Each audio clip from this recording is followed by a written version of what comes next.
Hello, and thank you for watching our evening of virtual Readers Theater. My name is Chase Costin, and I am the event coordinator.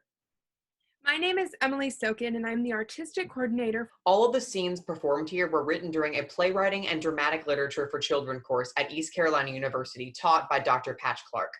All of the actors you will see are the students of this course, and they are also the playwrights of these pieces. Traditionally, our evening of Readers Theater is sponsored by the Young Theater for Young Audiences Dramatist Guild and held on our campus. However, due to the COVID-19 pandemic, our classes were moved to an online delivery format, and this rendered our usual live performance unfeasible. This is our solution. We've recorded readings of all of our pieces and have put them together for anyone to watch at their leisure. Please remember that these readings are not memorized or rehearsed. The playwrights of each piece will speak a little before their reading begins to give you some background information on the work. We've also provided a program that will be shown before and after the performances for you to consult. It is our hope that you will enjoy each and every one of the pieces we have written. So without further ado, please enjoy an evening of virtual Readers Theater.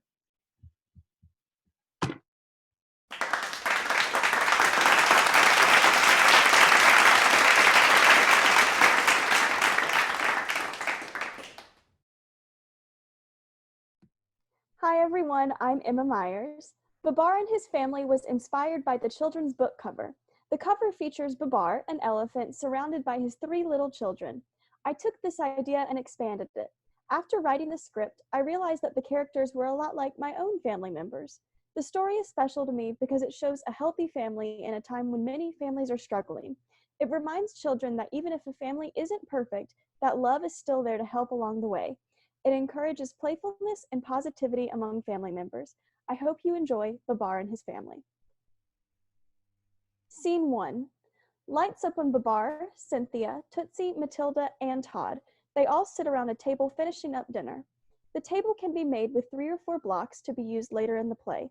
It is a calm and pleasant atmosphere. And that is why you never stick your trunk and blow into the honey. Children and wife laugh and settle back into their chairs. You always tell the funniest stories, Dad. Indeed he does. That's why I married him. Cynthia and Babar share a loving glance and move closer as in for a kiss. The kids all groan, some cover their eyes, some fake vomiting. Cynthia and Babar giggle. Cynthia glances at her watch. Oh dear, look at the time. I'm gonna be late for book club. Honey, can you clean up the dishes and put the kids to bed? Of course, dear. Is that okay with you kids? Yeah, more stories. I love it. I love when Dad puts us to bed. I'd better be on my way then. Good night, everyone. Sleep tight. I love you, kiddos. Good Good night. night. I love you too. Love you too. Cynthia gets to the door and blows the kids kisses. The kids reach up and catch them with their trunks and then press them to their hearts. Babar does the same. Immediately after the door shuts, the kids return towards Babar. Can we stay up late tonight? Can we have extra ice cream? I miss Mama. Can I have 3 scoops of ice cream? Now, kids, you heard what your mother said. It's getting late, and we have much to do to get ready for bed. So how about those dishes? Ugh. Okay, I Okay, guess. If you do the dishes, I will tell you another story before bedtime. Oh, Oh yeah, another story. Yay! The kids rush to finish the dishes. They form an assembly line and mime washing and drying and putting away the dishes, handing to stagehand offhand. As kids do the dishes, Babar or stagehands can move blocks to form a bathroom, counter, or sink. Scene 2. Brush, brush, brush your teeth. And that is why you never stick your trunk in a bush. Kids giggle and playfully bop each other with their trunks. Okay, kiddos, I've told you a story. Now we have to brush our teeth, okay? I don't want to brush my teeth. I want ice cream. I hate my toothpaste. It tastes like grass. Can we eat more ice cream instead? I want Mama. Can I have 3 scoops of ice cream? We want ice cream. We want ice cream. We want ice cream for me. Ice cream. Ice cream for me. They all hold their toothbrushes like swords and gather, ready to charge Babar and run into the kitchen. Babar isn't fazed in the slightest and decides to play into their game, wielding his toothbrush like a sword and speaking in a funny voice. Now, my children, we spar. Here are my terms. If you win, ice cream for everyone. If I win, pancakes for breakfast. And you all brush your teeth. Deal. We now transition into a slow-motion battle in which Babar is declared the winner. This can be done using pool noodles decorated to look like toothbrushes. Tootsie should be the last kid standing before Babar takes her down. There should be intense, playful battle music. Standing triumphantly amongst the fallen victims. I am the champion. Hear me roar. Babar attempts to roar and instead makes the noise an elephant makes when blowing his trunk. The kids laugh uncontrollably and joke with their dad. You can't roar. You're an elephant. Demand a rematch. Okay, kids, that was fun. But since I am triumphant, you all must brush your teeth immediately. Okay, Dad. Will you brush your teeth with us? Yeah, I love dancing in the mirror while brushing my teeth. Will you dance with me? Please, Daddy. Of course. I'll even tell you a story afterwards. The kids and Babar brush their teeth in sync. They all begin to do a little dance while doing this. The dance can involve stepping, an elaborate getting to spit in the sink, or just a simple swinging of the trunk/hips. As the dance is happening, stagehands move blocks behind them to form 3 beds. Scene 3, Nighty-Night. Lights upon the children in their beds and Babar standing to the side. And that is why you never stick your trunk into the oven.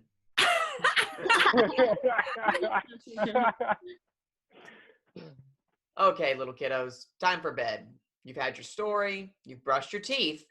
All that's left is to fall asleep. But I'm not tired. I want ice cream. I don't want to go to bed. I want ice cream. I'm a little sleepy, but I want ice cream too. Now, kids, I know you wouldn't be acting like this if your mom was here. Am I correct? Yes. Yes, sir. I miss her too, but she will be back soon. Try and go to sleep, and when you wake up in the morning, Mom will be home, okay? Okay. Okay, Dad. Okay, Good night. We love We love you. you. I love you too. Sleep tight. Don't let the bed bugs bite. The kids go to sleep and Babar goes over to his armchair. He tries to sleep but cannot. He misses his wife too. Suddenly, his wife opens the door. Babar pretends to be fast asleep. She walks over to him and gently pats him with her trunk. Babar, wake up, sweetie. I'm home. Babar pretends to wake up and yawns. Oh, honey. Oh, you're home. The kids missed you. I missed you too. I'm gonna tell the kids goodnight, and then I have a special surprise for you. Cynthia walks over and kisses each kid on the forehead with her trunk. She then walks back to Babar. You ready for the surprise? Of course. Cynthia reaches into her purse and pulls out a giant container of ice cream and 2 spoons. As I was leaving, I heard the kids yell about it, and I just had to take it. And that is why I love you. Lights fade out on this lovely scene. Soft music plays in the background.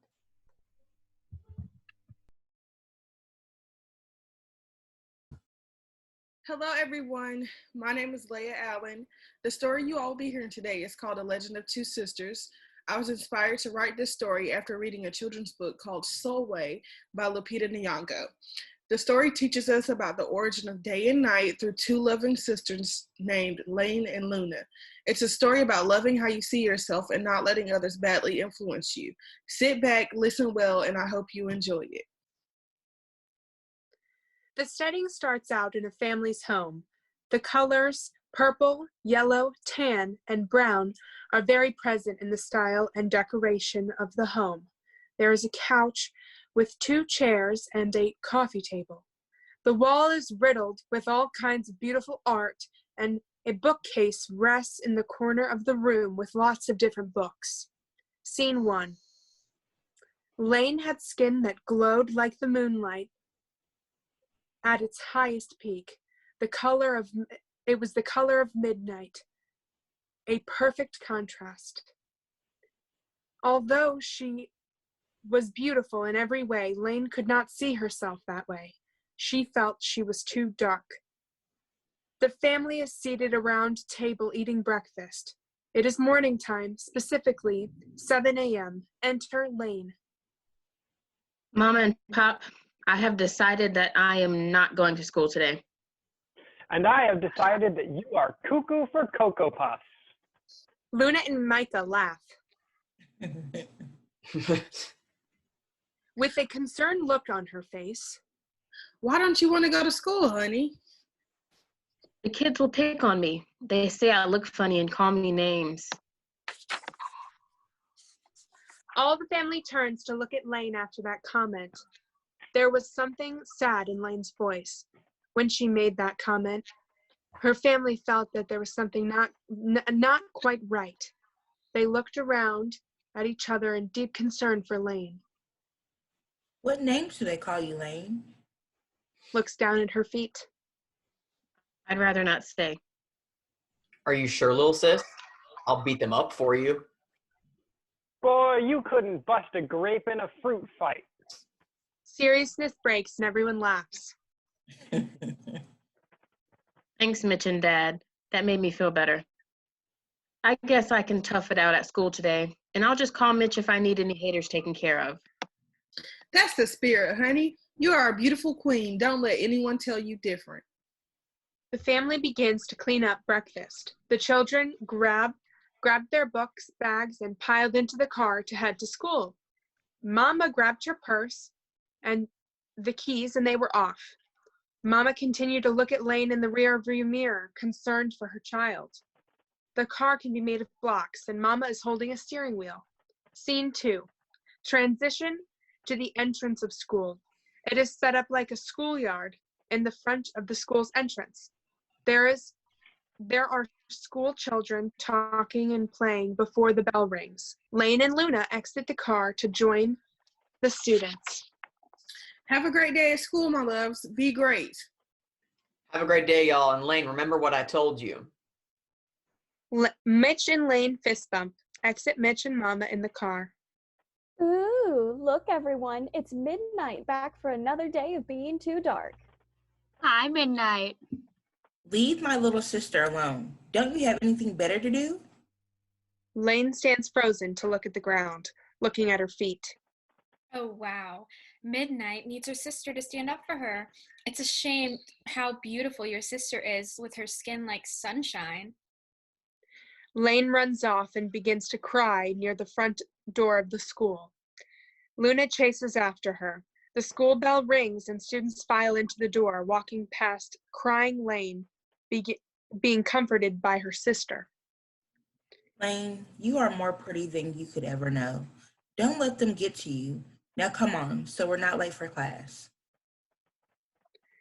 Lane wiped her tears and walked into school hand in hand with Luna. As Luna dropped off her at the classroom, she wished that she could stay with her big sister. Lane always knew that people thought her sister was prettier than her. Then they called Luna names like sunshine, glow, and pretty. Lane sat through class unable to get those mean words out of her head. When she got home, she would think of something to fix her skin. Scene 3. The scene is set in the family home. Lane is in the living room looking through her end table drawers. She is alone. Lane arrived home from school and immediately got to work. She went and got the biggest eraser she could find to rub off a layer or two of her darkness. Ouch, that hurts. Maybe I should try something else. Mitch wanders into the room playing his Nintendo Switch and notices Lane with the eraser. Hey, little sis. What are you doing with that huge eraser? Lying to Mitch. Nothing. I just found it when I was looking for a pencil for my homework. Lane ran off from Mitch. Mitch knew that something was off with his sister, so he went off to find Mom. Lane crept into her mama's room about and was about to help herself to find some of her makeup. But then, Wait, if Mama finds out I'm in her makeup, I'll get into trouble. I better leave this stuff alone. Lane was beginning to give up, so she tried one more thing. Lane runs towards the kitchen. If I eat the lightest and brightest foods, the food will brighten me up from the inside. Working from the inside out didn't help either. Finally, Luna was tired from all that work, so she went into her room and laid down for a nap. After about 5 minutes, she drifted off to sleep. Scene 4. Lane awoke with something shaking her. It was Mom and Luna sitting next to her. Luna told me about what happened at school today, and Mitch said he saw you trying to erase your skin. I want to tell you two a story. Once upon a time, at the beginning of time, there were two sisters, Night and Day. They loved each other so much, but people didn't always treat the sisters the same. People gave Day pet names like Light and Pretty. People gave Night names like Bad and Ugly. She was hurt every time. So one night, Night was fed up and walked off of the earth. Day stayed behind and enjoyed making everyone happy in the sun. But then the day grew too long. Day began to miss her sister, and so did everyone else. So Day left to go and find Night, and she searched all over, and she finally found her. As Day. I miss you. As Night. I miss you too, but you don't know what it's like to be treated badly for being dark. You're right. But I do know that we need you just the way you are. Come and see. Night returned, and everyone was so happy. We need the darkest night to get the deepest rest. We need you so we can grow and dream and keep our secrets to ourselves, said the people. The stars chimed in. Brightness isn't just for daylight. Light comes in all colors, and some light can only be seen in the dark in the light. Now that Day and Night were back together, a little bit of night returned to dark in the form of shadows. A little bit of day returned to night in the form of moonlight. They were inseparable forever. The people realized that they needed them both on their sunniest day and their darkest night, and for all the shades in between. So you see, loves, that's the story of the two sisters, Day and Night. Lane, brightness is not in your skin. Brightness is just who you are. As for beauty, you are beautiful. Real beauty comes from your mind and your heart. It begins with how you see yourself, not how others see you. Now the both of you come down to dinner. The three of them walked down to join Pop and Mitch for dinner. Lane was the happiest that she had been all day. That night, before she got into bed, she looked outside of her window and gazed at the night sky and stars. She knew that if she ever needed a reminder of her beauty and brightness, she could look up into the sky on the darkest night and see it for herself. As everyone drifted off to sleep, a shooting star beamed across the sky. Hello, everybody. My name is Tyreek Bryant. And the story I am presenting today is a story I wrote in Patch Clark's constructing projects class last semester. When I was growing up, there was 9 planets, so I wanted to, and I'm an advocate Pluto stan, so I wanted to include that in my story. Plus, I wanted to include a valuable lesson that's going around, basically talking about self-worth and everybody's different, and it's you being different makes you unique. It makes you you, basically. So without further ado, I present my original story, We Are All Planets. Hi, everyone. My name is Solus, but many just call me the Sun. I mean, I do have a name, but to each its own. Now, back to the topic at hand. This story is about how everyone is special in their own way, no matter how different. Now, enough of my babbling. Let's watch. I'm Mercury, and I'm the closest planet to the sun. We're like so close. Like, I could touch her if I wanted to, but I won't, out of respect. Hello, I am Venus, the picture of beauty in the solar system. Hi. Hey, It's true. Okay, I'm Earth, and I'm the only planet who has living creatures. I'm Mars, red behind Earth, Aries and all that, Mars. Hey, I'm Jupiter, and I'm the biggest planet in the solar system. Why are you yelling? Sorry, force of habit. hi, Saturn here. I have the most visible and beautiful rings in the solar system. Hey, I'm Uranus. I rotate on my side. Hello, my name is Neptune, and I'm the last planet in the solar system. Hey, what about me? For the last time, you are not a planet. You're just a little ice dwarf. Hey, that's not nice. But it's true. It is not. I'm a dwarf planet. I rotate around the sun just like all of you. Yeah, in that weird shape. So it's like, not like it's my fault. Get out of here already. Pluto, maybe you should just leave for now. Some time passed, and Pluto was still trying to figure out how to get back with his old friends. He thought he'd give it another shot with the rest of the planets. Who wants to play asteroid ball? Oh, Yeah, that sounds like fun. Yeah, Good. come in. All right, it's a game. Inner planets versus outer planets. Okay, but can we be careful this time? We don't want another incident to happen like the last time. That's true. Yeah. Sorry about that again. Or dinosaurs. Can I play? Why? You're gonna make us lose.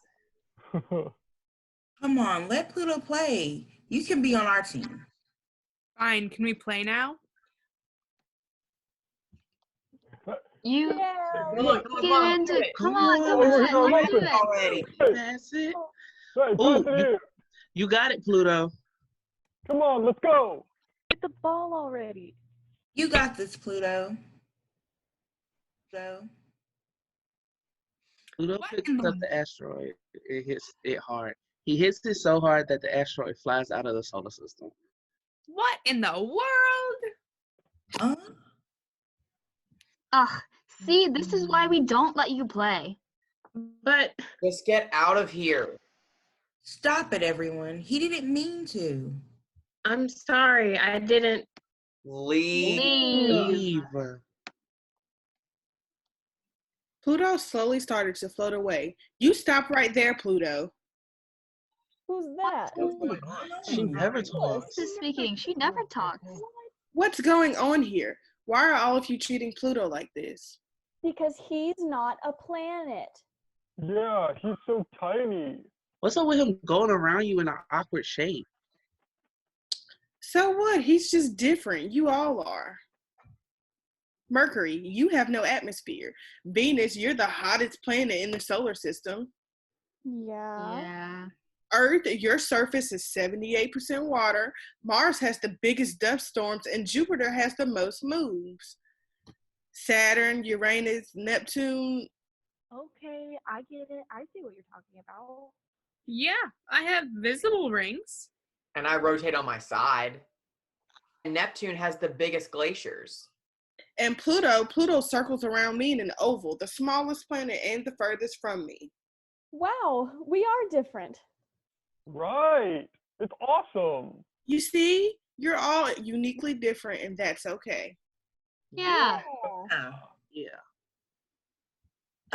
Everyone, Pluto. Hey, Pluto. Look, I'm really sorry for how I treated you. I am too. Me too.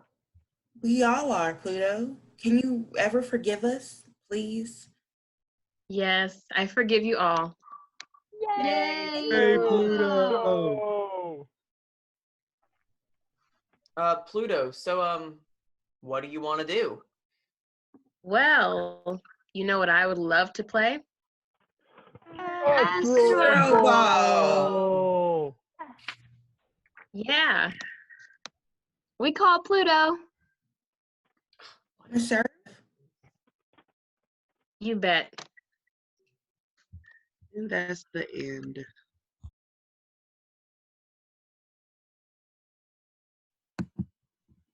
Hi, my name is Chase Costin, and I am the playwright for Hen Hears Gossip. This piece was adapted from a children's book by Megan McDonald of the same name. This is a story about how bad gossip can be for everyone, even the people who are spreading it. You'll be hearing the second scene of Act 1 and the only scene in Act 2. In the scene leading up to this, our main character, Hen, thinks she overhears Pig and Cow saying something not so nice about Cat's fur, and Hen can't help but tell Cat. The rumor grows farther and farther away from the truth, and the animals start turning on each other. This is where our first scene of the reading picks up. Thank you and enjoy. The lights now begin to brighten on the original setting. It is a few days later. Tensions are high. The animals have clearly begun to feud. We are now in scene 1. The animals milled about freely and happily. We are now in scene 2, and they roam grumpily alone, or in couples, perhaps. Hen opening the door and exiting her coop. Hen crosses downstage while looking around at the animals on stage. Then, as if saying, "Yikes." Ooh, things are still quite testy. Rumors have been flying left and right, and they get bigger and bigger every day. I've never had so much to talk about. I can't wait to see what happens today. Hen crosses back to her coop and seats herself. She hears everything that goes on next and reacts. After the animals say their lines, they should begin to eventually make their way off. They may not necessarily go together or quickly, but they go. All animals are aware of each other, but cannot hear each other. To Cat. I know all of this is complete nonsense. I heard that Goose called. Really? That's not what I heard. I heard that Cat told Cow that she thought Goose's feathers looked dingy. These two end up exiting through the barn. Did you hear what Pig said? No! What? Apparently, Pig said that Goat is the one who called my fur ugly. No! Yes! And I heard he also said he didn't like Dog's collar. No, Pig. Sweet Pig. That's exactly what I said. Well, I certainly don't want to be around him then. Why don't we go for a swim far away from him? These two exit off right toward the farmhouse. Enter the farmer from stage right carrying a bag of feed. When the farmer is on stage, all animals should casually make their respective animal noises. This should not be ostentatious or distracting, and they should not happen all at once. The farmer enters, stops, takes stock of the barnyard. Something just isn't quite right around here. For days now, the animals have been keeping their distance from one another. It's like they're having a civil war. I just don't understand. He crosses to the coop and fills a bowl or feeder on the side of the coop for Hen to eat from. He begins to exit, pauses close to the wing, looks around again, shakes his head, and then goes off right. Hen dismounts from her coop and begins to feed, all the while still listening to the barnyard gossip. Pig, this is all getting very upsetting. Everyone is saying these terrible things, and now no one is talking to anyone anymore. They only talk about everyone. It's not good. No, I heard that. No, Pig. Please don't finish that sentence. Everyone here is hearing things, but no one knows where it all coming from. I don't like it. Cow is clearly upset and retreats to the barn. At this point, the stage needs to be clear of all but Pig and Hen. Calling off after Cow. Cow, wait! I heard someone called Hen rude! He runs off. What? Spitting out her food from the previous statement or faking choking or coughing until the stage is clear. What? Blackout. End of Act 1. Act 2.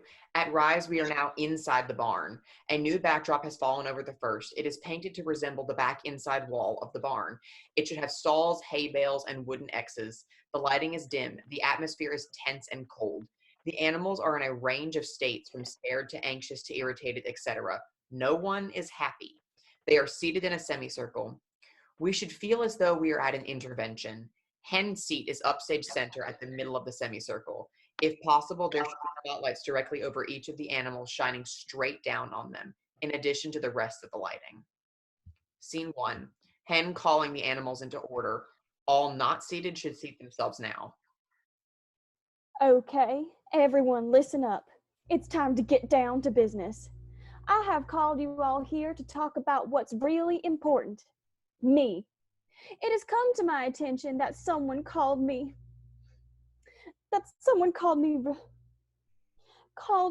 Trying to help Hen. Rude? Shooting a Yes. glare at dog so sharp it could shave his hair off, said through her teeth, Yes, that word. posing herself. Now, I would just like to know who said it. Pig? All eyes to Pig. I overheard you tell that to Cal. Where did you hear it? Nervous. He may become so nervous that he squeals or snorts at times. Me,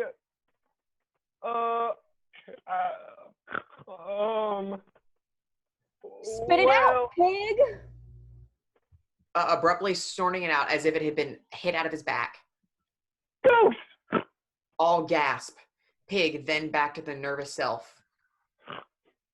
I heard Goose say it to her goslings. All eyes to Goose.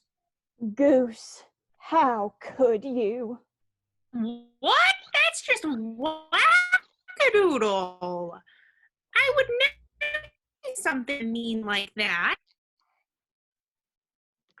Goose, I heard you say it. You said that Dog told you he thought Hen was rude. Dog? Pig, I would say no such thing. Now, I may have heard Dog say something about Goat's breath. Was Some bad. gasp and giggle. What did she say? Nothing. Goat? Trying to keep him from getting upset. Wait. So no one really thinks I'm rude, right? Hen, this isn't about you anymore. Goose, I didn't say that. Yes, you did. You and Kat were walking back to the farmhouse, and I heard you telling her that you thought goats. Dog coughed, stopping her from repeating it.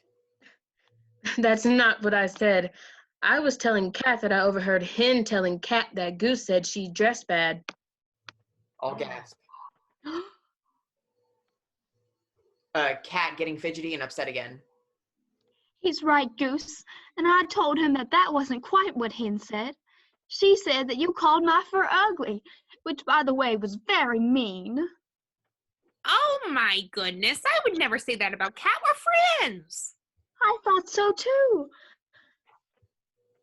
Hen, why would you say something like that about Kat? Don't look at me. I only told Cat what I heard Pig tell Cow. What? Cat, I promise I never said that. He's telling the truth. Pig never told me anything like that. Oh, yes, he did. I heard the two of you talking by my coop a few days ago, and Pig said the Goose called Cat's fur ugly. Oh my goodness, Hen, is that what you heard? Well, I heard him say Goose, Cat's fur, and ugly. So being the genius that I am, I put 2 and 2 together to get 5. Immediately correcting her. 4. Whatever. That's not what I said. I was telling Cow that Farmer was making Goose some ugly food and spilled some of it on Cat's fur on his way to feed her. Oh, oopsie daisy. Hen, you really shouldn't have been listening to our conversation in the first place. Well, maybe Wait. So if I misinterpreted Pig and told Cat the wrong thing, which Dog overheard, which Goose misunderstood, which Pig then misheard, then that means I started the rumor, which ended up being about me. Light bulb. So you called you rude, Hen? Another glare to Dog, tired of hearing that and upset. Thank you, dog. That's right, Hen. I think maybe you should think about that the next time you go to listen in on someone else's conversation. Maybe you're right, Cal. Thank you for my lesson. I promise I will not spread rumors ever again. Lights fade to blackout. End of show.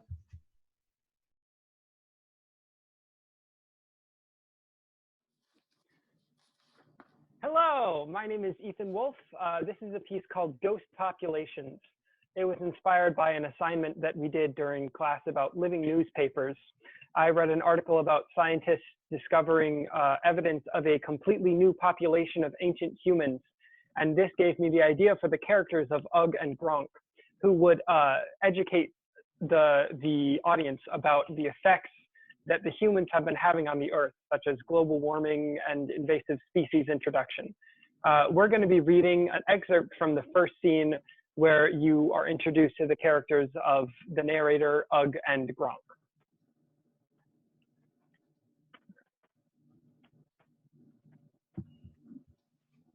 And now we go to the deserts of West Africa, where researchers have made an astounding discovery. We thought we knew most of the links in human evolution, but due to the astounding new information, we may know even less than we thought we did. A different branch of early humans has been found with their genetics reaching almost 500,000 into archaea. Ugg and Gronk trundle on stage and begin to gather resources behind narrator. Previous genetic research had implied that there were undiscovered groups of ancient human beings, but lack of evidence has halted all investigations. Ugg and Gronk begin to sort their resources and whittle away at sticks. Recently, however, two researchers, Sriram Sankaraman and Aram Durvasala, have discovered 405 genomes that held DNA that was not from any other ancient human population ever recorded. Modern technology has been able to recreate what they might look like. Narrator gestures to the two pictures of Neanderthal-looking people on stage right. Ugg and Gronk take notice and walk down stage in front of narrator to investigate the pictures. Gronk, this look like you. Ugg, this look like you, sister. Narrator is stunned at the arrival of two ancient humans. Well, what? Excuse... No, this not look like me. This look like Unga. Unga have weak eye hair, not like picture. Excuse me, who are you? Ugg and Gronk turn to look at narrator, then look back at picture. This do look like me, sister. And you, mom. Nodding. They look same. Excuse me, I demand an explanation. Who are you and why are you interrupting my filming? Ugg and Gronk share a look, then turn to talk to narrator. Ugg. Gronk. What is filming? Well, I'm filming a documentary about a new discovery of ancient human beings that... Narrator looks from Ugg to Gronk to picture and back. Seems to have some new evidence to it. Who talking to? What? Who talking to? He talking to? Ugg turns around to try and find another person to whom the narrator was talking. Unsatisfied, he turns back to narrator. Who talking to? Well, I guess I was talking to the camera. Narrator gestures to audience. That's what records my performance. What is camera? A camera is, well, Narrator takes a second to find the right words. It's a device that you can use to talk to people in the future. Those people? Gronk gestures towards the audience. Well, yes, but... Hushed. We're pretending they're not there. Ugg and Gronk look at each other, shrug, and then look back to narrator. Frankly, this is incredible. Two real living cavemen, and undiscovered ones at that. Ugg no live in cave. Gronk live in cave. Yes, well, it would be remiss of me not to tell you about all the new developments that the world has had since you were born. Because of our technology, we don't need to be. What is technology? Well, technology is what makes life easier for us. When you got cold, you had to put on some skins. Gestures to Kate, which has a large saber-toothed tiger head on its shoulder. Ugg nods in agreement. Yes, well, we can just go into our houses when we get cold so that we can get warm. This lets us live anywhere we want, even in Antarctica. Ugg and Gronk look very confused, and Ugg is about to ask more questions when the narrator cuts him off. A place where it is very, very cold. Ugg and Gronk nod. My goodness, I seem to have forgotten my manners. My name is... Narrator is cut off by two scientists in lab coats, gloves, and safety goggles running on. There they are! Come here, you Neanderthals! We know Neanderthal. Oog, run! What is Neanderthal? Ugg and Gronk run off stage being chased by scientists 1 and 2. And that's it.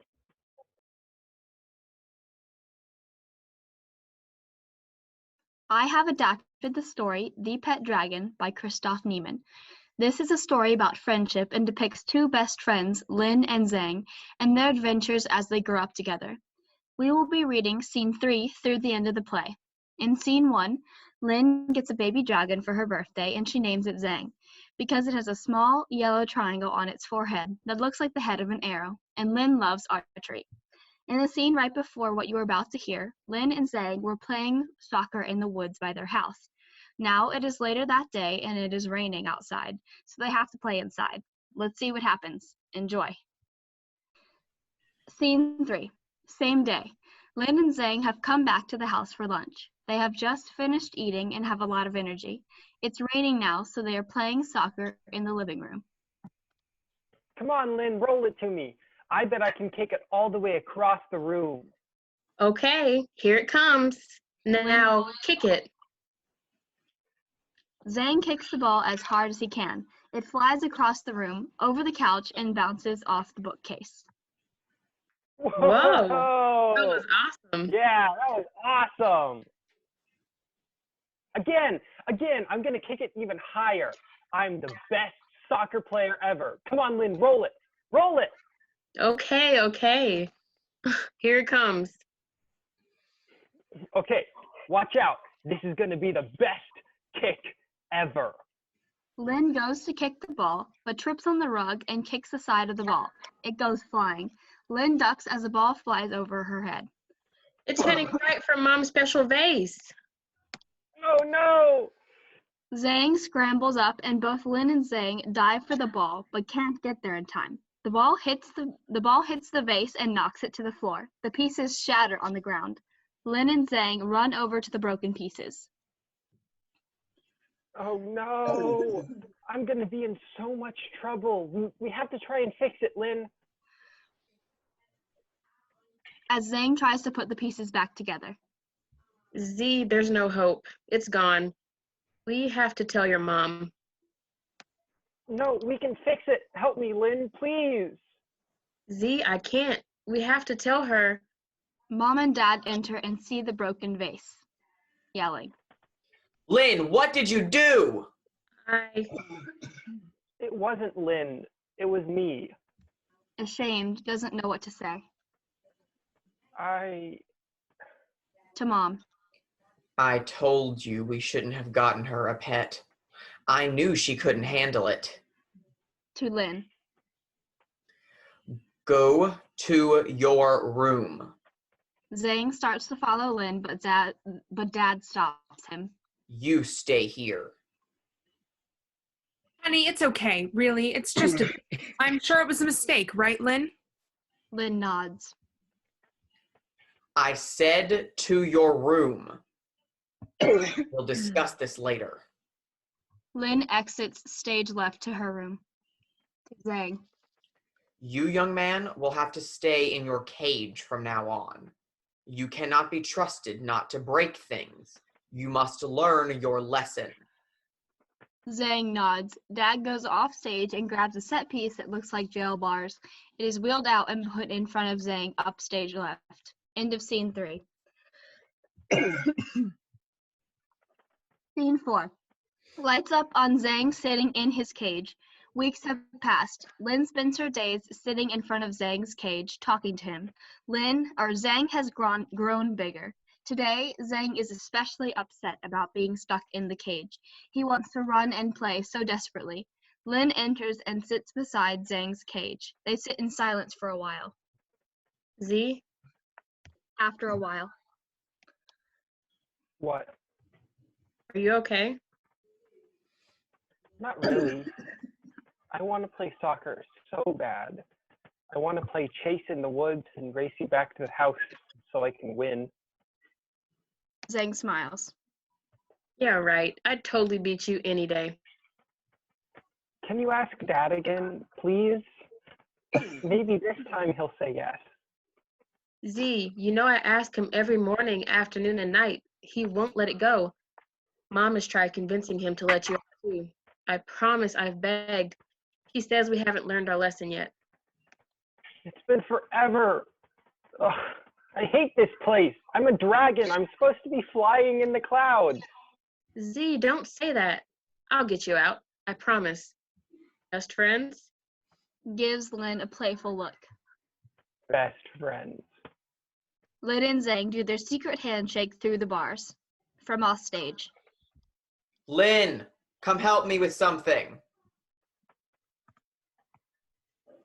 Lin doesn't move. Now, Lin. Lin gets up and waves goodbye to Zhang and exits stage right. End of scene 4. Scene 5. Lights up on an empty stage. Some time has passed and Lin is older and more mature. Lin enters. Z, look what I got from the store. You'll love it. It's a bow and some arrows, so now we can play archery together. Lin sees the empty cage and stops in her tracks. Mom? Dad? Mom! Dad! Dad and Mom rush into the living room. They see the empty cage. How in the world did he get out? I'll call the neighbors and see if they saw anything. Exit stage left. I can't just sit here and do nothing. I have to go look. Lin, just wait and see what your mother finds out. I'm sure he's not far. No, Dad. He's my pet and my responsibility. I have to go find him. Sighs. Okay. Be safe. Lin hugs Dad and exits stage right. End of scene 5. Scene 6. This next scene is a sort of montage of the places that Lin goes to look for Zhang. As she is walking along and speaking the lines, signs with the Chinese symbols for the operative words, woods, wall, mountain, etc., will be held up. Lin enters, talking to the audience. I looked for Z everywhere. First, I looked in all the places that we like to hang out. I searched in the woods, in the treehouse that we had built, and in all the fields outside the village where he likes to play soccer. Then I went even farther away from my house. I climbed up a giant hill and walked across the Great Wall of China looking for Z, but he was nowhere to be found. Then I walked up a mountain and came to a river. As I was about to cross it, I saw a small older woman dipping her toes in the water. To old woman. Are you trying to cross? Why, yes, I am, little girl. I can help you. Why, thank you so much, little girl. Of course. I will carry you on my back. Is that okay with you? Why, yes, it is, little girl. Lin bends down and the old woman climbs onto her back. Lin wades through the river and sets the old woman down on the other side. Why, thank you, little girl. You have helped me greatly. You're welcome. Goodbye. Why, hold on one moment. Little girl, I will give you a gift because you were so kind. What can I help you with? I am looking for my best friend. He has run away from home and I miss him so much. Why, I am the perfect thing to help you, little girl. Why, I am a witch and I have some magic beans for you. This should help you find your friend, little girl. Oh, wow. Thank you so much. Why, I must be off, little girl. Good luck finding your friend. Old woman exits. Lin walks to center stage. How will magic beans help me find Z? This is hopeless. Lin sits down and throws the beans on the ground. The beans. Oh, wow. Lynn climbs the beanstalk. When she gets to the top, she looks around. This is so cool. I still don't know why the old women said this would help me find Z, though. Lynn starts to go down the beanstalk. Best friend? Lynn stops in her tracks. Z? Lynn looks up and sees Zhang flying towards her. As she looks closer, she sees many dragons flying around behind Zhang. Zhang! Lynn climbs to the very top of the beanstalk and waves to Zhang. As he gets closer, she holds out her arms, and Zhang scoops her up and puts her on his back. I've missed you so much. Hugs Zhang, who is now a full-grown dragon with huge red and yellow wings. Where have you been? Why did you leave? I just had to get out and fly. I didn't want to leave you, but I knew the sky is where I had to go. Well, now you can come back and live with us. I'm sure my dad will understand and not make you stay in the cage. I can't, Lynn. I have to stay up here in the sky with my family. But I thought I was your family. You are, but now I have a new family, my dragon family. I can't live with you forever. I have to be free. You can be free at our house too, I promise. Lynn, just like you leave your parents' house eventually and have your own, I have to move up to my new house in the sky. Oh, okay. I just thought. Hey, best friends? Best friends. Zhang and Lynn fly back to Lynn's house, and Zhang lands in the woods near the house. Lynn jumps off Zhang and looks at him. Z? Yeah? Best friends forever? Best friends forever. Lynn and Zhang do their secret handshake. Lynn hugs Zhang. Lights out. End of play.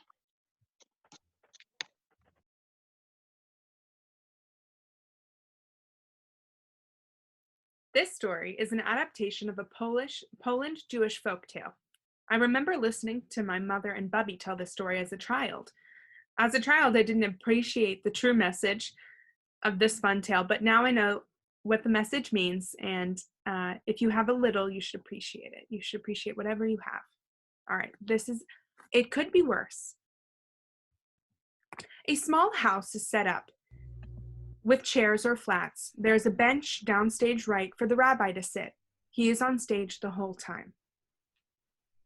A long time ago, there was a family that lived happily in a small, quiet house in Poland. My wife and mother are going to come live with us. They are too old and cannot bear to live alone. Things are going to have to change around here. Space will be scarce. Oh, that's okay. I am excited Bubby and Zati are coming to live with us. Enter grandparents with lots of luggage. They start to unpack. Chatter begins. The farmer was overwhelmed and went for a walk to clear his head. Puzzled, he went to the rabbi. Rabbi, I need guidance.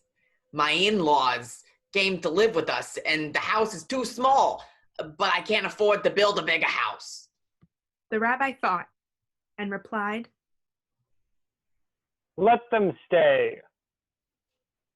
When he returned home, the grandparents were finally unpacked, and they had a lot of knickknacks and tchotchkes, which went all over the house. It was crowded and noisy, so the farmer went back to the rabbi. I did what you said, Rabbi. Now, my in-laws are here, and it is really crowded in the house. Do you have chickens? Of course I have chickens. Bring them into the house. The farmer is confused, but he knows the rabbi was very wise. So he went home and brought all the chickens to live inside the house with the family. But it was no less crowded and noisy. The farmer goes home, and the chickens enter. It is chaos. Why is the chicken in the house? Its clucking wakes me up. Its pecking hurts and flapping wings are dusty. The farmer went back to the rabbi. I did what you said, Rabbi. Now, with my in-laws and the chickens, too, it is really crowded in the house. Do you have any goats? Of course I have goats. Bring them into the house. The farmer is confused, but he knows the rabbi is very wise. He brings all the goats from the barn to live inside the house. It is no less crowdy and noisy. The farmer goes home and the goats enter. It is more chaos. Those chickens were bad, but now these goats are buying and butting their heads on my counters. I can't handle this boishness. Oi! The farmer goes back to the rabbi. I did what you said, Rabbi. Now my in-laws have no place to sleep because the chickens have taken their beds. The goats are sticking their heads into everything and making a lot of noise. Aha! You must have some sheep. Of course I have sheep. Bring them into the house. The farmer is confused, but he knows the rabbi is very wise. So he brings the sheep inside. It is no less noisy and crowded. The farmer goes home and the sheep enter. It is more chaos.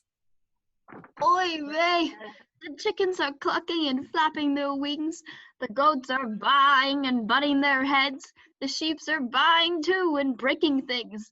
One sat on my glasses and broke them. The house is smelling like a barn. The farmer went back to the rabbi. Rabbi, I have followed your advice. I've done everything you said. Now my in-laws have no place to sleep because the chickens are laying eggs in their bed. The goats are baaing and butting their heads, and the sheep are breaking things. The house smells like a barn. The rabbi frowned. He closed his eyes and thought for a long, long time. This is what you do. Take the sheep back to the barn. Take the goats back to the barn. And take the chickens back to their coop. The farmer ran home and did exactly as the rabbi had told him. As he took the animals out of the house, his child, wife, and in-laws began to tidy up the rooms. When the last chicken was in her coop, the house looked quiet and nice. All the family agreed her home was the most spacious, peaceful, and comfortable home anywhere. The end.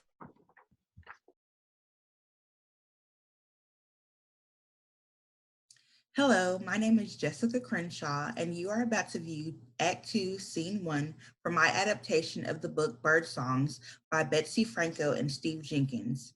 In this scene, Lonnie is introduced to 3 lively songbirds who have known all about her since she was little. Mija, por favor, darme un minute.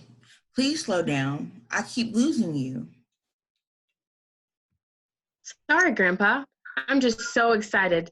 It looks and feels just like La Primavera here. Es mi favorito. Yes, this was one of your abuelita's favorite too.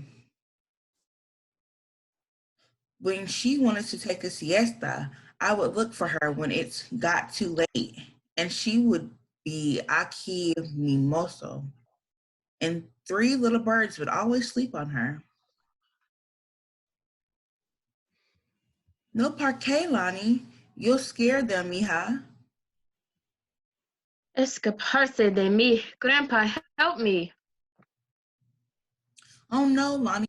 They're just happy to see us, mi amor. No te preocupes. Lonnie, this is Farah. Viv. Vanny. See, these are the birdies. Yes, and they are the most adorable, colorful, round, most lovable songbirds you'll ever meet. I'm the only songbird, Vinny, remember? Yeah, Vin. You and I are the same type of species. We're warblers, and Viv is a songbird. These are El Ocho. Very true facts, de verdad. Well, I can sing just as good as Viv. Listen. Okay, well, that wasn't exactly what was supposed to come out. But I'm a songbird. Please forgive us, Lonnie. We just saw your face and recognized you from the pictures your grandparents showed us, and well, we couldn't help ourselves. It's so nice to finally meet you. Yeah, we've waited like 20 years. Now, Vinny, there's no need to exaggerate, Nino. It's only been 3 años. Well, me disculpas, birdies. I was afraid you were going to hurt my grandpa. It's okay, Lonnie. We would never hurt Julian. He's our favorite human, besides your grandma. She would always bring us our favorite treats. And she would always bring us the juiciest caterpillars. They always tried to run away, but I was too fast for them. See, I had a method. I would... Vinny, I don't think Lonnie wants to hear your stories about eating bugs. Sorry, Lonnie. Está bien, Vinny. I like bugs too, just not in that way. Repugnante. So better birdies, why don't you tell Lonnie more about yourselves? Give her some hecho interesante about each one of you. Esa es una buena idea, Grandpa. And Mama says you're off your rocker all the time. ¿Por qué, Lonnie? I just don't understand, mija. Why must you be so honest? ¿Por qué, Grandpa? That's the best policy. Well, I'm a black and white warbler, as you can see. And I am the only genus Miniotilda of my kind. Genus Miniotilda? It means she eats moss off the trees. No, it does not. It means I pluck the bark so I can get to my food. I also have this cool extra long claw to help me hold on to the trees, like this. Right. Whatever you say, tree eater. She's the odd bird out of the trio, as you can see. Oh, be quiet, Vin. She wasn't so odd when she saved you from that black-caped chickadee when it came flying around our nest, now was she? No, I guess not. Sheesh, Viv. Why'd you bring that up? Because I'm honest as they come. Let me tell you about me. I am a yellow-throated vireo. I am the roundest birdie and most colorful of my family. I require a lot of space, so when it comes time to eat, I can pick up from numerous locations. Are you sure that's all you want to say, Viv? Viv, did you hear the question correctly? Well, I guess. And I can sing, sing, sing, sing. Well, if I can continue now, that would be nice. I am a cerulean warbler. I am a gorgeous blue, which shows I am a boy. Now, I like my sisters. I have several friends. Why, you may ask? Well, I'll tell you. I'm a bird who likes to mix in the canopy flocks. He thinks he's such a stud. And just like Little Miss, I can sing, sing, sing. I am a songbird as well. Tu mirar en las tiempo. Lonnie, we have to get back to the house, mija. Your mama will be coming to get you soon. Adios, birdies. It was nice seeing you all again. But Grandpa, quiero quedarme. I want to hear them sing, sing, sing. Great. Look what you did, Vinny. You scared them away. Yeah, nice going, Vin. How many times have we gone through this? But I really can sing, you guys, honest.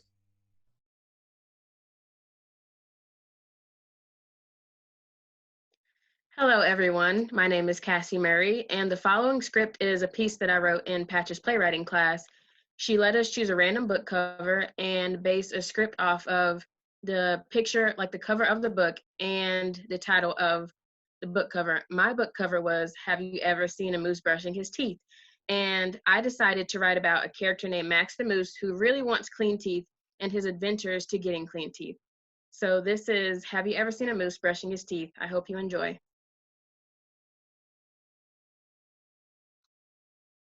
Curtains open, and a set filled with trees and moss is revealed. There is a lake on stage left, and above the lake is a big tree with Barry the bird's nest in it. Max the Moose enters from stage right along with a few other moose. Some come from either side of the stage, and others come from the audience. Max is noticeably different, but he doesn't care at all. They are in the middle of playing a game of hide and seek. Max is walking on 2 hooves, while everyone else is walking on all 4s. Barry the bird is watching the entire thing.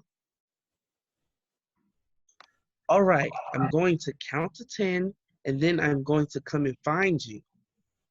Manny begins to count, and the moose hide in different areas on stage and in the auditorium. They are all obviously noticeable, except for Max, who is behind a tree on his 2 hooves.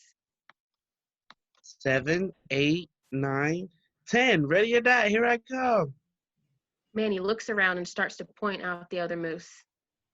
I see you, Robert. Oh man. Clara, did you really think that was a good place to hide? You were probably peeking when you counted anyway.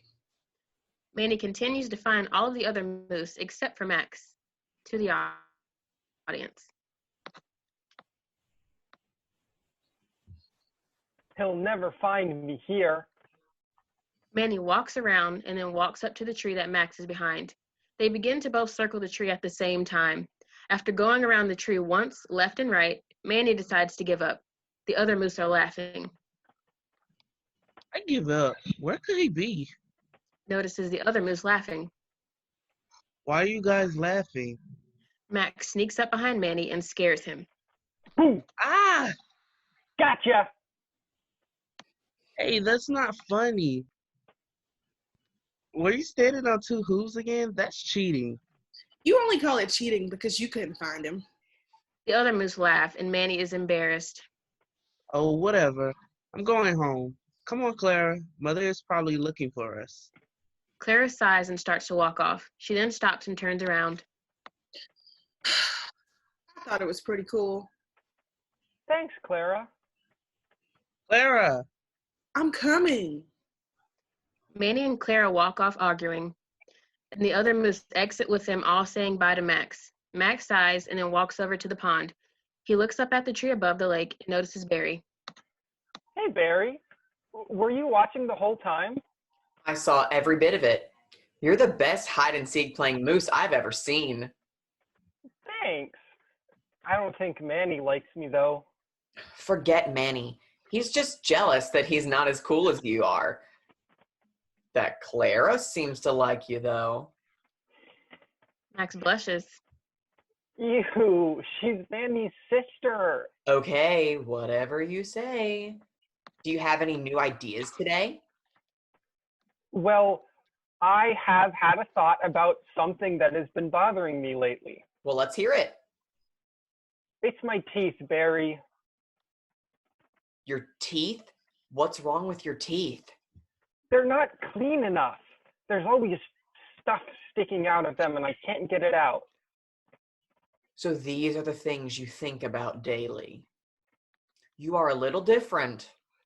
Just think about it, Barry. I could figure out a way to get my teeth so clean that they'll shine brighter than the sun. Brighter than the sun, Max? Come on. No, think about it. I've already come up with a way to keep my fur clean and a way to walk on 2 hooves so I can keep those clean too.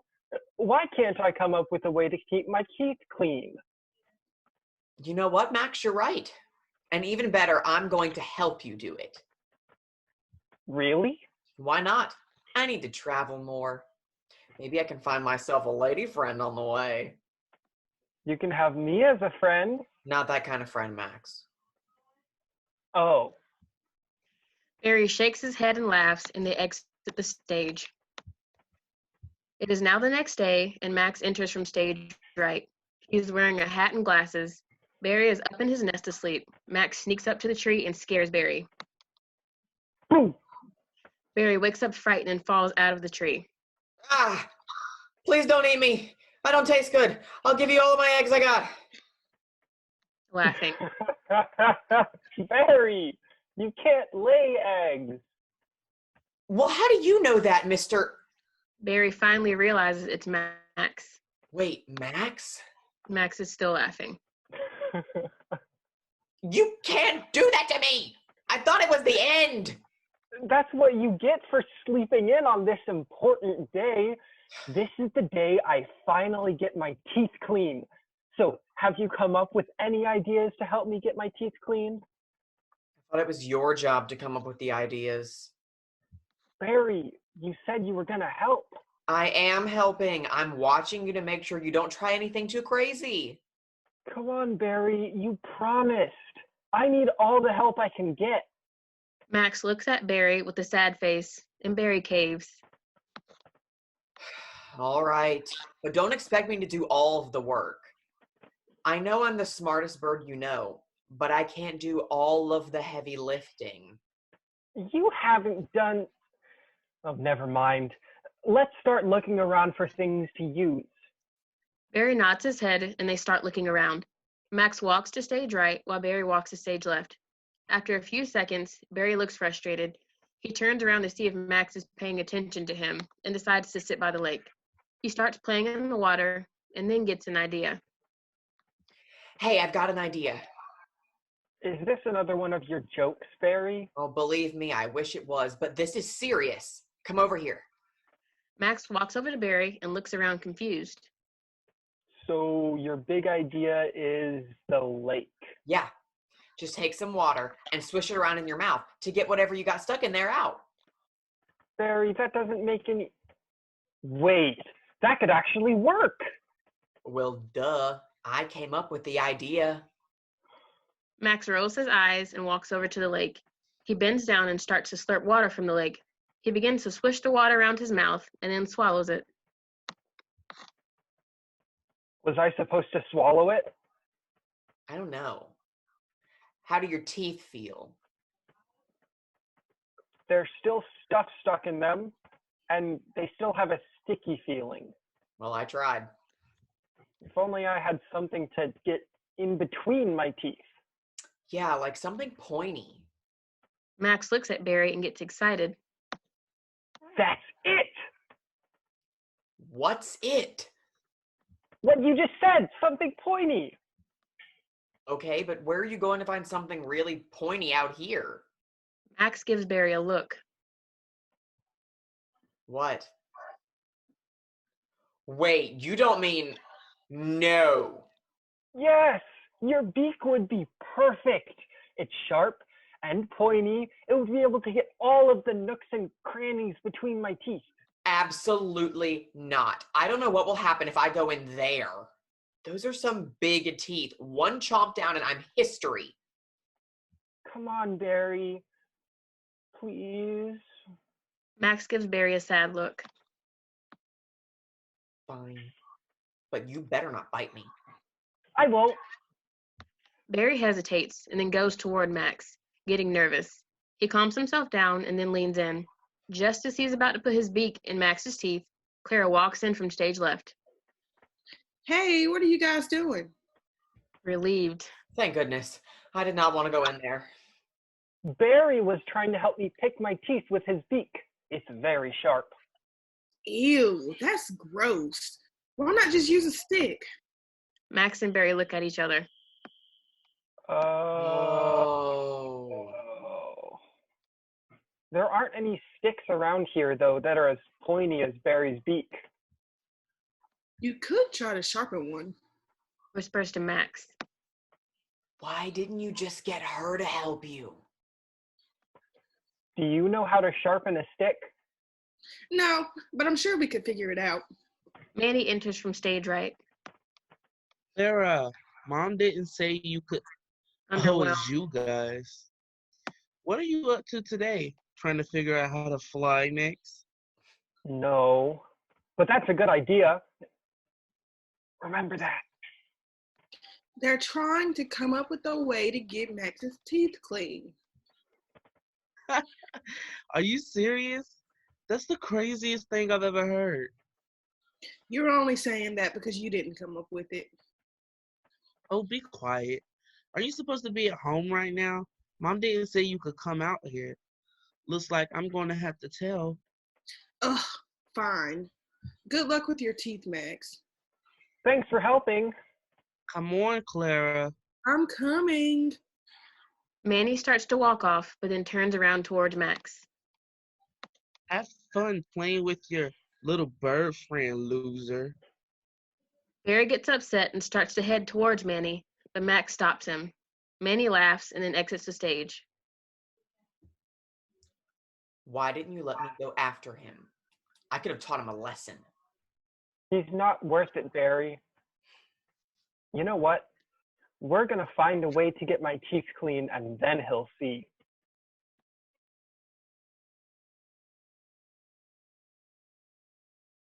Hi, my name is Kylie McCormack, and I am the playwright for The Legend of the Panda. This play is based off of a Chinese origin story that tells how the panda got its spots. I took an interest in the subject by taking note of what the children in my life love, and pandas were pretty high on that list. Due to the coronavirus, this play is also written without stage directions so that it could easily be adapted into a radio show style performance. So without further ado, I now present The Legend of the Panda. Long ago, in the Wulong Valley in China, there was a young girl. She lived with her mother and father, who were both shepherds. They spent all day herding sheep, and when the young girl was old enough, her parents told her that it was time for her to start following in their footsteps. Now that you are 10 years old, it is time for you to help our mother and me herd the sheep in the valley. I know it seems like a big task, but we are only letting you because we know you are ready. The young girl smiled and nodded her head. Wait right here. I have a surprise for you. The mother went into the bedroom and returned quickly with a long box tied with a pink bow. The young girl got excited when she saw such a large present with her name on it. May I open it? You certainly may. The young girl opened the gift to see her very own shepherd's staff sitting inside. Her eyes went wide as she stared at the glossy wood that had her initials engraved at the very top. She had never received such a wonderful gift in her entire life. Thank you, Mother. Thank you, Father. She ran up and gave them both the biggest hug she had ever given. I'm going out to the sheep right now. Now, hold on. The one thing you need to be careful for are the cheetahs. They run through these hills, but they will not bother you if you do not bother them. They may try to attack the sheep, but your safety is far more important to me. Do you understand? The young girl looked glum that she may not always be able to protect the sheep, but she listened to her father anyway. Yes, sir. I understand. Good. Now go have fun. The young girl smiled and grabbed her staff. She ran out the door and into the valley straight to the sheep. She counted them all up, but for some reason, there was one extra. That can't be right. She counted again, and again, and again, but instead of getting 20 sheep, she continued to get 21. She was worried she had already messed up her first duty as a shepherdess when all of a sudden she realized that one of these sheep were not like the rest. There was a tiny white fluff ball in the middle of all the sheep. Oh my goodness. Why, you aren't a little sheep at all. You're a little panda bear. The little panda smiled up at the young girl and rolled onto its back in front of her. He was pure white, just like all the pandas at that time. You should go back to your family. I'm sure they miss you.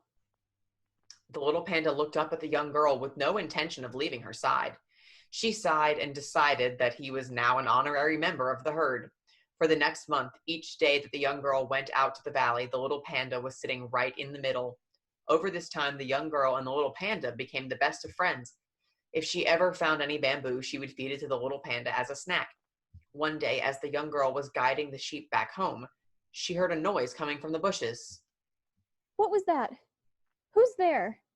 You stay here. I'll be right back. The young girl began to walk into the bushes when the little panda hopped in front of her. He shook his head, indicating that he would not let her go there alone. She sighed and began to think of what to do. All of a sudden, they both heard a snarl coming from behind them. It was a cheetah. It ran straight for the little panda, believing that this was one of the sheep. The young girl couldn't stand to see the little panda be hurt, so she immediately jumped in front of him. The cheetah ran forward and began to hurt the young girl. The little panda didn't know what to do. Soon enough, her parents came running from their house and scared off the cheetah. Her father picked her up and carried her back to their home. It's okay. You're going to be okay. The sheep were sent back to the valley where they slept, and the little panda was so worried that he went back and spent the night with them to make sure that the young girl was okay in the morning. He felt like it had been an eternity since the sunset, but eventually the sun rose again. By the time the sheep were ready to graze again, the little panda realized that the young girl had not come to walk with them. He began to grow weary, but decided he would continue to wait. After 3 days, the young girl had still not come back to herd the sheep. The little panda began to weep, understanding now that the young girl was gone. The little panda decided to go home to his family. Once there, all of the pandas were all grief-stricken by the events that had occurred a few days prior. In their sadness, they put ash on their arms to honor the young girl for how friendly and kind she was. After doing so, they could not stop wiping the tears from their eyes, causing the ash to create black circles around them. This is how the panda bear got black around their eyes and paws. The end.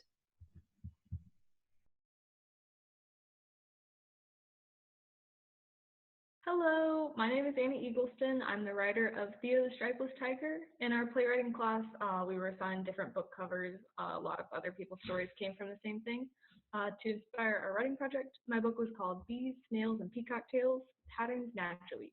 And it was kind of a book of patterns in nature for kids, but my take on it was to make a story about an animal who would naturally have a pattern, but instead is born without it. So we go through the troubles that he faces until he accepts it with the help of a colorful bird.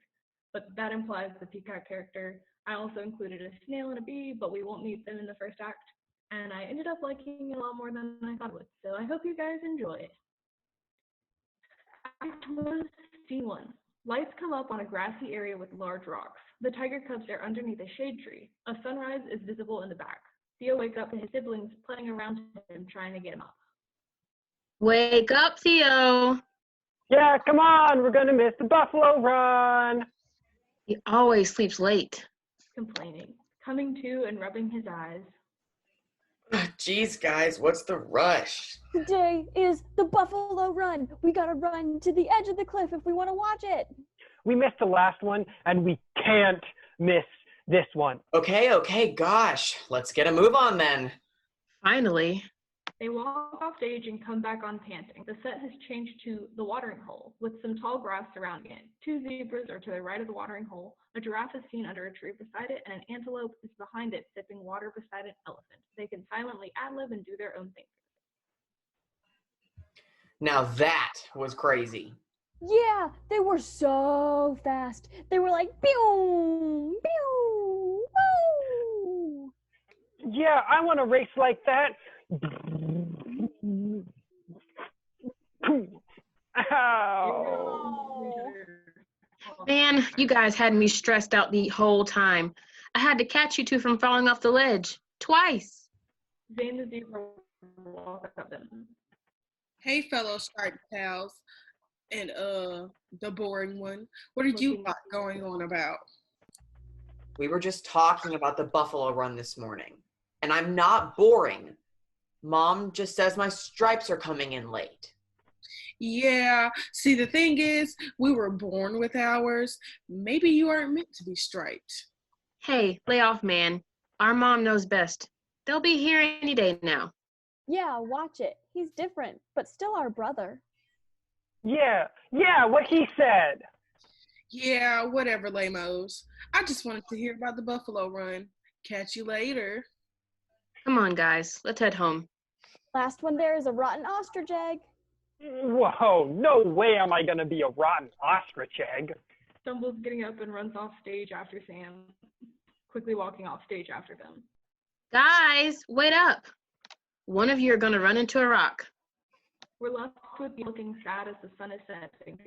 The only animals left at the watering hole are a singular antelope who walks away and a mother and a baby elephant. Theo looks over at the young elephant rolling in the mud, and as he stands up, he's totally brown and covered in mud. Theo gets an idea and walks over to the puddle. He dips his paw into the mud and drags it over his back, making a stripe. He looks at it in the water and grins. He continues making mud stripes on his back as the light fades out. Act 1, Scene 2, scene opens under a tree where they live. Sam and Joey are asleep, leaning on each other and snoring loudly. Max is relaxing against the tree, picks his teeth with a stick. Theo walks up with his new stripes that he gave himself. Well, hello, brothers. Notice anything different? Looks like someone got his stripes, one way or the other. Knows that they're fake, but doesn't say anything. Sure did. They must have come in last night, or whatever. Sam and Joey begin waking up. Slowly opens his eyes, then sees Theo, and they open wide. No way, bro. They look just like ours. Wakes up and runs over. Whoa! You're like a real tiger. Zane won't be able to say anything mean now. You bet. So, what are we getting into today? Well, I'm sure you want to show off your new stripes at the watering hole, right, Theo? He makes a worried face, remembering the stripes are made of mud.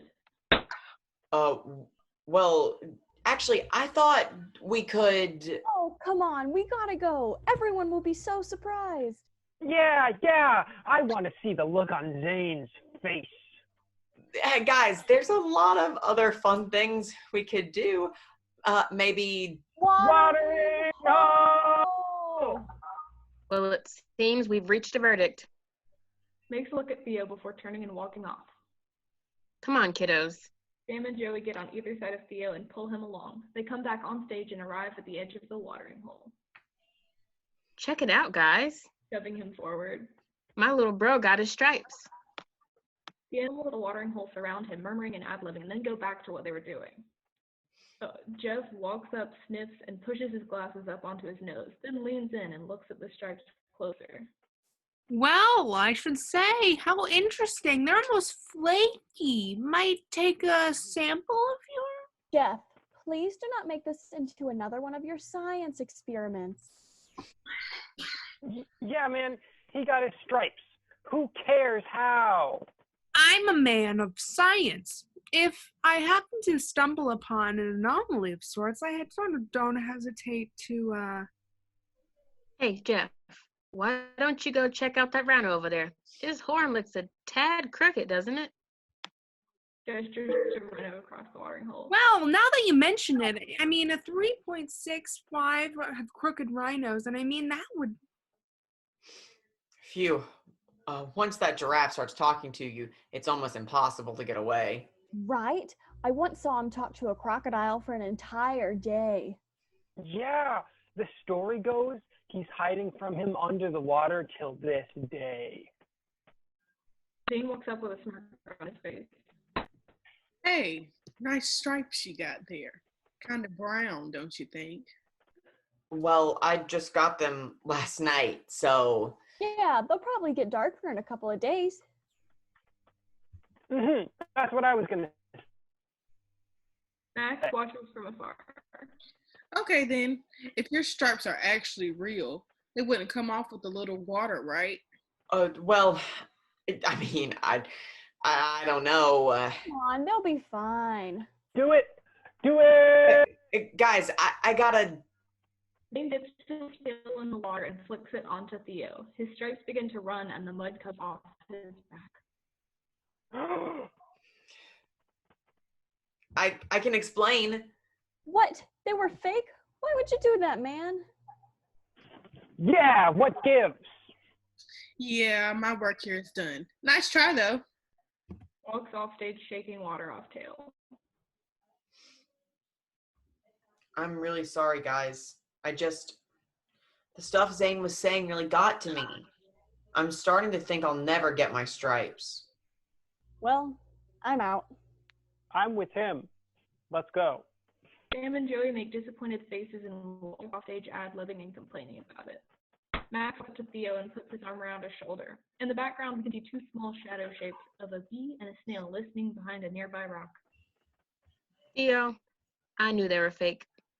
What? Why would you make me come here and show everyone then? Just to watch me embarrass myself? Look, I just wanted you to learn a lesson the hard way. Faking something to fit in is never a good idea and will most likely backfire on you. Yeah, I mean, I guess you're right. I just want so badly to look like you guys. It's just some stripes, kiddo. You're still a super cool and great brother without them. Now come on and let's head home. They walk off stage with Max's arm around Theo. The two tiny shadows follow closely behind them as they exit. End scene. And that was the